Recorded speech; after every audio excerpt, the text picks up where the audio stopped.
Want to get some of these from the garden? Ah, yeah, look at that.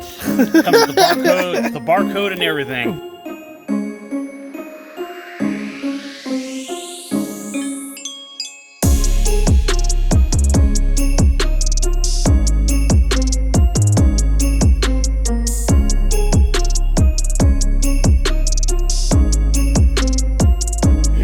You hear that?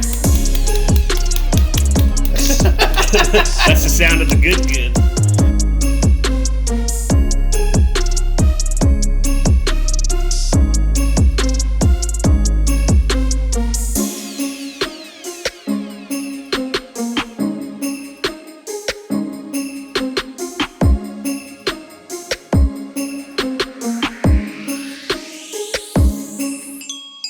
It's the holiday season, and Christmas time is for family togetherness. The bells are jangling. The bells are jangling, and what better way to celebrate than by making a beef Wellington for your family? So they can put that meat in their mouth. Absolutely.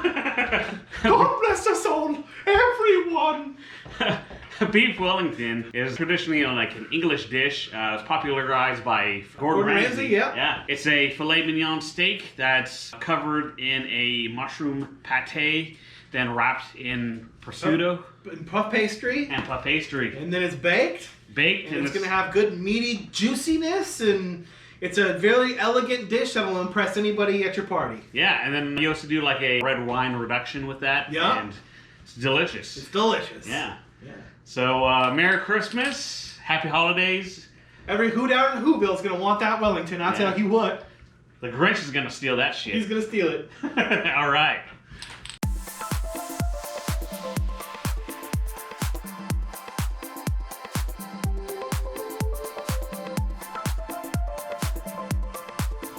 Want to get some of these from the garden? Ah, yeah, look at that. Comes with the barcode and everything. Barcode and everything. Yeah. One of the most important things here is getting fresh, high-quality meats from your local butcher or supermarket deli. The quality really transfers over to the flavor of the dish. If you can get fresh sliced prosciutto, bacon, and filet mignon, do it, as this will elevate your taste buds and bring your dish to a whole nother level. Oh, this is what they called me in high school. The meat hammer. First, let's start by dicing up one white onion for the Duxlle, which is the mushroom pate that surrounds the beef. You want to dice up the onions in small enough pieces so that we can throw it in a food processor. Getting them finely chopped really helps make the paste. The onions will sweat on the pan and really blend with earthy mushroom tones. Now that you have your onion diced up, place it in the food processor with some mushrooms and garlic. Get that all finely chopped up. In a frying pan, we're going to sweat this at a medium-high heat. This will take a little while, but you want to cook this down a bit. Once done, place it aside in the pan or in another plate so it can cool. You hear that? That's the sound of the good. Now with the filet mignon, season them with salt and pepper. You always want to make sure that you season and flavor everything as you go. After seasoning them, get a hot pan with oil and sear these babies off. You want a nice brown crust on the outside, but you don't want to cook the middle.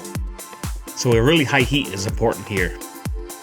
Once done, lay out some cling wrap and place a layer of prosciutto down. Now smear a layer of the mushroom Duxelle on it so it covers the prosciutto. Brush on a layer of Dijon mustard on all sides of the seared filet mignon and place it on the prosciutto.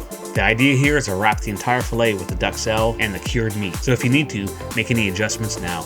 Now roll it up and tuck it like you're rolling a cigar or a blunt. Make sure that the cling wrap is only on the outside. Twist the ends to make sure that it's a nice tight tube. Once done, set these in the fridge to cool for at least 30 minutes. While we wait, let's work on the red wine reduction sauce. Using only a few slices of bacon, cut them into small pieces. Peel off the spring of thyme and set it aside. Pan fry the bacon until it's cooked, add in a half chopped onion and the thyme. Pour in about a tablespoon of red wine vinegar.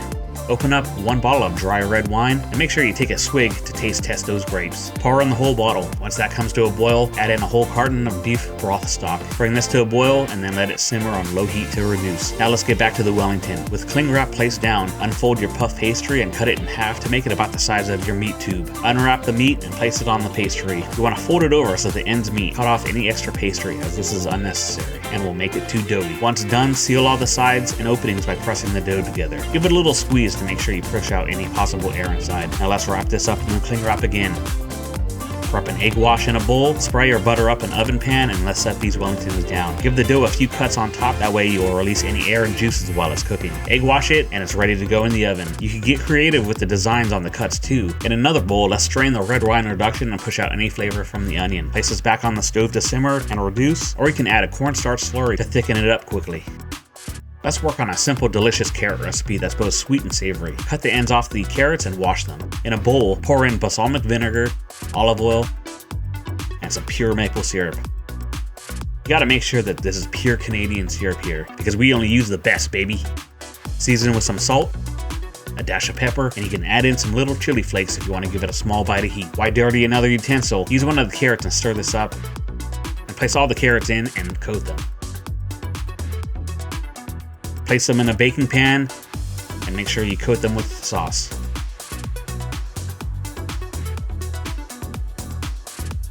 Let's bake both the Wellington and the carrots at the same time. And now we wait. Hey! Shot time! Woo! Ryushi, shot time! Do that again. Hey, do that again. While waiting, let's make one more side dish. Curtis has a recipe for some bacon Brussels sprouts. Cut up the bacon and season it with some salt and pepper. Seasoning my meat, bro. I'm massaging the meats, dude. Fry the bacon. Throw the bacon in a frying pan. Boil some water and quickly blanch the Brussels sprout halves for 3 minutes. Put the Brussels sprouts in the pan with the bacon. Throw in some chopped almonds for crunch. And season it with some red chili flakes. It comes together very quickly and it's so easy to do. Oh!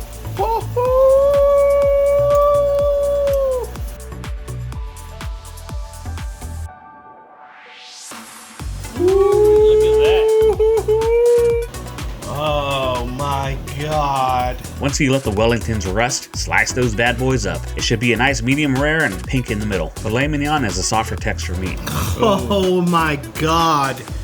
And remember that when you pull it out of the oven, it still cooks as it cools down. Place the Wellington slices on a plate and drizzle some of that flavorful red wine reduction on it. You can even do a fancy smear on the plate by putting a dab and smearing it. This will elevate your plating game. Beef Wellington, done.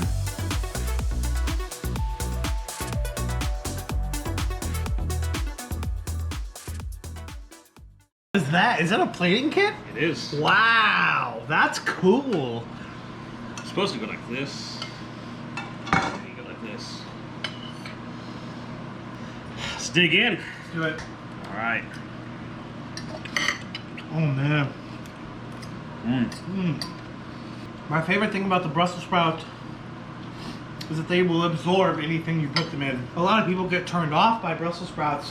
When you cook them with bacon and chilies, savory things, the Brussels sprout basically imitates that flavor. That beef Wellington, Oh! that mustard on that Wellington, fantastic. So, I like that you made the carrots with the chili flake, because carrots are sweet. Yeah. So you get sweet and you get spicy, but there's also the maple and the balsamic, and it just really it really ties the whole thing together. This beef Wellington's off the hook. I like that we have a very rich protein, but also we have two vegetables.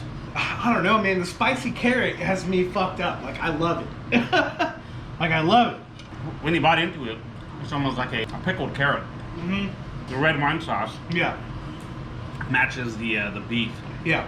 perfectly. It's right there. All right. Wow, dude. All right. Woo! Woo!